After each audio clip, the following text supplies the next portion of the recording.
Hello दोस्तों, स्वागत है आप सबका हमारे यूट्यूब चैनल पे। आज हम सीखेंगे इंग्लिश में use of this and that के बारे में सीखेंगे। दिस का प्रयोग कहाँ होता है और डैट का प्रयोग कहाँ होता है। दिस का प्रयोग देखेंगे। दिस का प्रयोग नज़दीक में एक वस्तु के लिए किया जाता है। नज़दीक में एक वस्तु के लिए दिस का प्रयोग किया जाता है। डैट का प्रयोग करेंगे दूर रखे वस्तु के लिए, वो भी एक दूर में जो रखा वस्तु है, एक वस्तु रखा है, जो दूर में एक वस्तु रखा हुआ है, उसको हम दैट का इस्तेमाल करते हैं वहाँ पे। नेगेटिव वाक्य, जिस वाक्य में नहीं आए, जैसे वह कुत्ता नहीं है, वह बिल्ली नहीं है, नहीं जिस वाक्य में आएगा उस वाक्य में इज के बाद नॉट का प्रयोग करेंगे। ओके।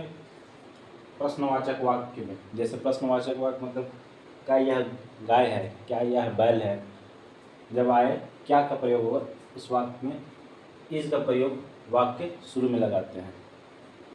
आइए लोग अब एक एक उदाहरण लेके देखते हैं, जैसे जिसका प्रयोग करते हैं। ठीक है,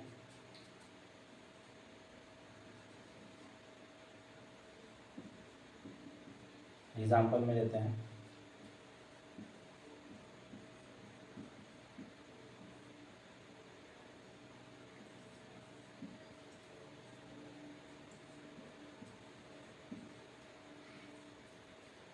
जैसे एग्जाम्पल में यह एक बिल्ली है, इसको इंग्लिश में ट्रांसलेशन कैसे करेंगे?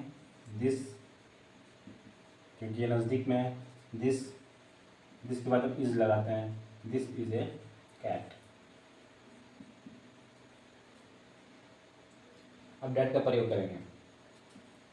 वह एक कार है।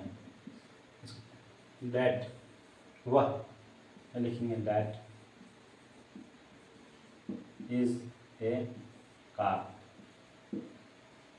That is a car. This का प्रयोग कर लिए, डैट का प्रयोग कर लेंगे। अब देखते हैं नेगेटिव सेंटेंस, नेगेटिव वाक्य कैसे बनेगा। जैसे यह एक घर, जैसे बनेगा यह एक घर नहीं है, इसको इंग्लिश में कैसे ट्रांसलेट करेंगे?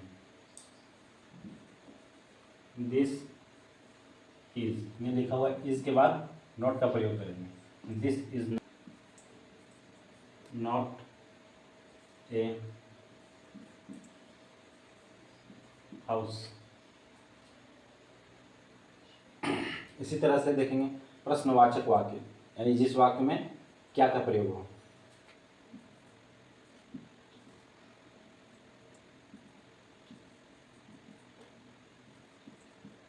क्या है?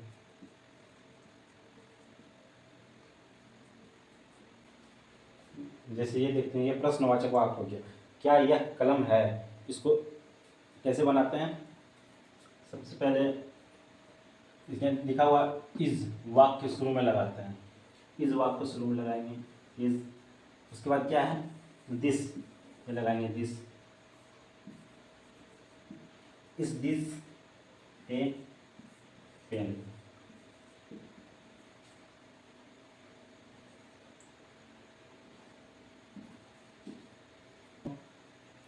दिस का प्रयोग नज़दीक वस्तु के लिए किया जाता है।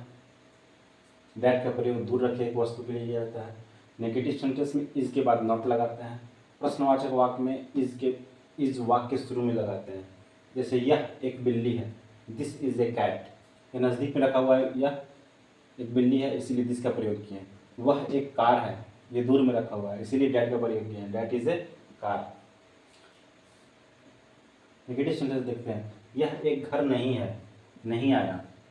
ठीक है, this is not a house, इसके बाद नॉट लगाते हैं, इसलिए हम इससे इसके बाद नॉट का प्रयोग किए। इंट्रोगेटिव सेंटेंस देखते हैं। क्या यह कलम नहीं है, क्या यह कलम नहीं है, इसको कैसे बनाएंगे? इस का प्रयोग वाक्य शुरू में किया जाता है, इसलिए पहले इज का प्रयोग किए। Is this a pen. ये आज हम लोग सीखेंगे दिस और डैट का प्रयोग।